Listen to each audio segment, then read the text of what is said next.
Sunday na. Today is Sunday. At katatapos lang yung service namin. So, naghahanap ako ng kakainin ko. Meron naman akong kakainin na chicharon. Actually, ang daming kanin ito. Gusto ko siyang isangag. Meron kaming dadalawin na may sakit ng mga between 2 to 3 daw yung alis namin. So, si Kuya, syempre nasa kabilang church na kay Mother. And yung ginagawa ko sa rice. And then si Bunso, nasa baba, hindi nakapagsimba. Nalate siya ng gising. Pero kasama niya yung mga youth, mga kabataan dito. Magla-lunch ata sila. So ako naman ay magre-ready ng kakainin. Kainin ko. Hindi na ako bibili. Hindi na ako lalabas para bumili ng kakainin.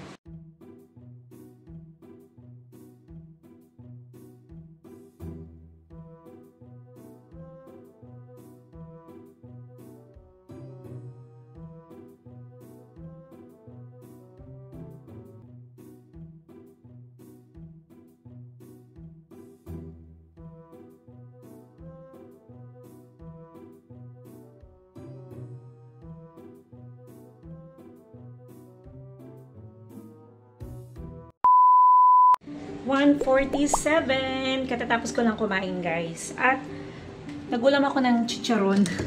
Binili kong bagnet dun sa pinuntahan namin kahapon.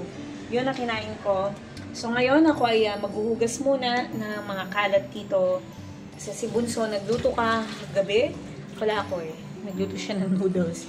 So hindi niya nahugasan ang kanyang pinagkainan. Ang ating lamesa ay magulo pa. So waiting ako sa aking mga kasama kasi di ba nga, dadalaw tayo sa may sakit. Pastor din yung dadalawin natin. So, member siya dito sa church na to. May sakit, kaya ipagpapray natin yun. So, ako yung sasama.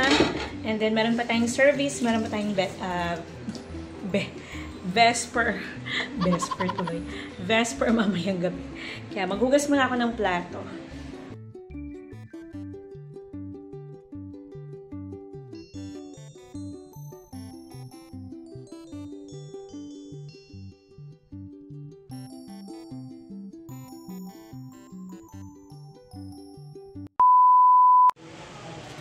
Waiting. Hintay tayo. Hintay pa sa order. Tulog ata si Ate John. Si Ate. Smile. 1, 2. Isa pa. 1, 2. Parang tayong si Pastor. Isa pa. 1. Yung tama, halatang bagong gising. 1, 2. Sige pa. Sa Tinilia. Sa mga 1, 2.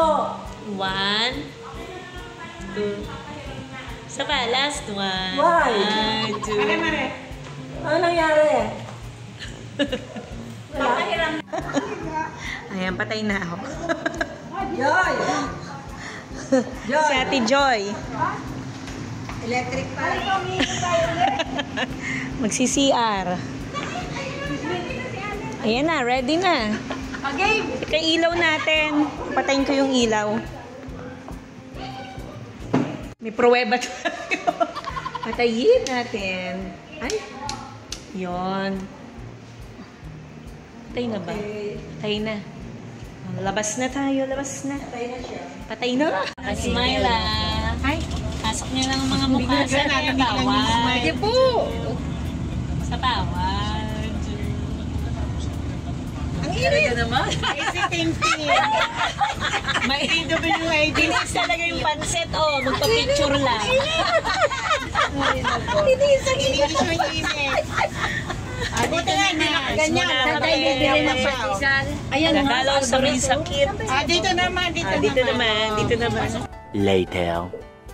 Parang walang sakit si Paso. May sakit ba si Paso? Ang ganda naman ng daming halaman. Alam niyo yung sineto sa inyo last Sunday? Nasa masakit din na isa lang bumalik. At Wednesday talaga sabi ko, ayaw ko na pumunta sa church. I cannot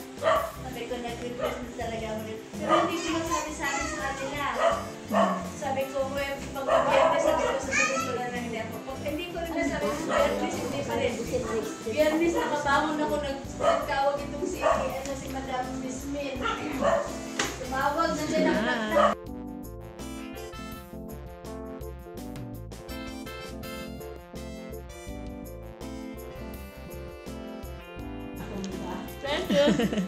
Busog na. Si ate.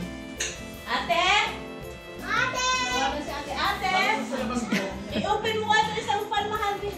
Diba, pansit. One eternity later. Tapos mag-selfie na lang. Ayan, alam mo na yan. Marunong ba kumuha si Precious? Precious. O, compress tayo. Compress. Smile. O, ready na. 1, 2. Isa pa. 1, 2.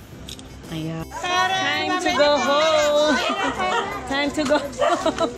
Video. Vlogger. Ano yan, live? Vlogger live. Babay na. Picture. 1, 2. Pa. 1, 2. Bye na po. Uwian na. Ano po? Puno na ano. Ano ha ng bayawak.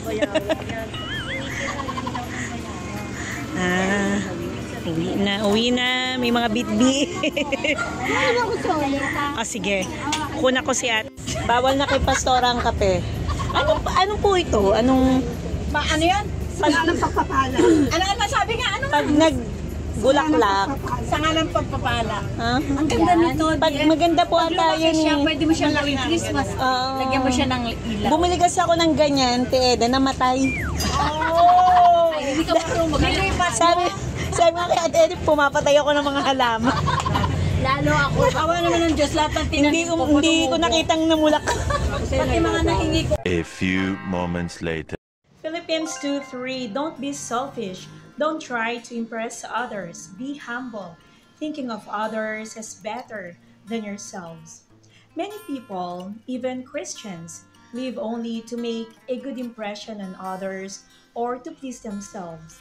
But selfishness brings discord.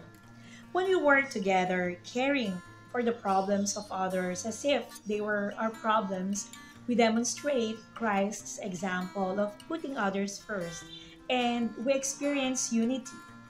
Don't be so concerned about making a good impression or meeting your own needs that you strain relationships in God's family. Philippians 2:3. Don't be selfish. Don't try to impress others. Be humble, thinking of others as better than yourselves.